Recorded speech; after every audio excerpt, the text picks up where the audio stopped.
All right, welcome back. As I mentioned a little earlier, and sorry for joining you late today. Thank you to Frank for holding things down. I was at this rally in Staten Island to unlock New York. I'm joined by Frankie. At the end of the show every day, we do a segment here called WTF, What's the Facts? Frank usually corrects any errors I made in the show today. I'm going to self-report myself right now, Frank. Oh, boy. I wore an NYPD hat today because my hair is so unruly that I didn't know what would happen with the wind, and I didn't want to be embarrassed, so I covered it. And now when I take my hat off, you see this, and it is just not a way I like to be seen. As you know, I'm quite insecure about my hair issues here. And I said at the rally that, you know, I give a shout out to all the ladies and the salon owners and haircutters and stuff. And I said, isn't it funny? Governor Cuomo looks mint. He's perfectly coiffed. But I got to go around looking like this. And I actually took my hat off and showed the wreck that was underneath. And everyone found it quite humorous, to be honest with you. So. I think you're entitled to a mulligan for today, John. I know you put in a long day's work. Well, so far, yeah. I want to point out that I tried to, pound out business owners that were there to, because they're all really hurt. But the In the Mix salon, as I mentioned, the girls were watching the show in the salon, the ladies, and I was telling them I really need a trim. And they said, we can't do it, JT. We can't. The sheriff's going around. She said, but, your partner, Frank, I would love to cut his hair. She said, oh, my God, that is a thing of hair. I said, you need a hedge clipper. But as soon as plausible, the staff at In the Mix would like to invite you down, and they really want to cut that hair of yours. I really want to be cut. Count on it. I will be their first customer as soon as they reopen. Now, let me just point this out. Joe Borelli was on yesterday. That's right. We had Joe Borelli at the tanning salon today to try to break the unlock. We started it, right? Now, if next week we have you in a beauty salon getting a haircut, we may start getting characterized as being a little soft. You know what I mean? We get tans, we get haircuts, they might start lumping us in with these Jersey Shore guys or something. Well, look, until until I'm the first one in line to get a pedicure, I think I'm okay. I'm going to keep my feet to myself for right now, but I don't know, Frank. I'm honestly, I was surprised by how many people showed up today, and I think. Well, how many people was it about? I would say there was 300 people there. Wow. Strong, good 300 strong. Everybody was, it's hard to tell because people spread out. You know what I mean? People standing next to their cars. There was really good social distancing. Anytime the crowd started to filter in too close, the cops have this recorded message going on. You are not regard a social distancing. Please stand back from your fellow.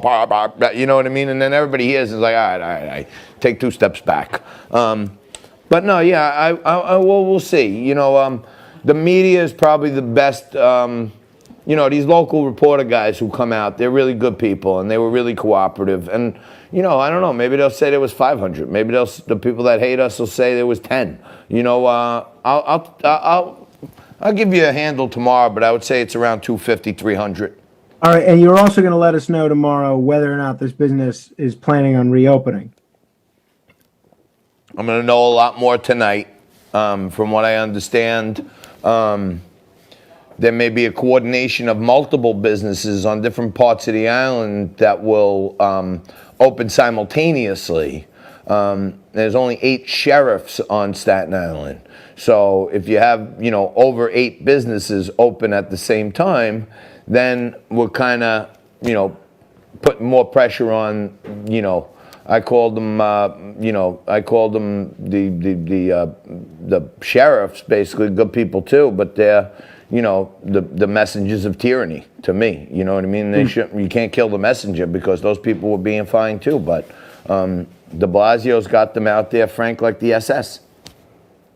You know what I mean? Yeah. You have the line. I forget it. First they come for the Jews.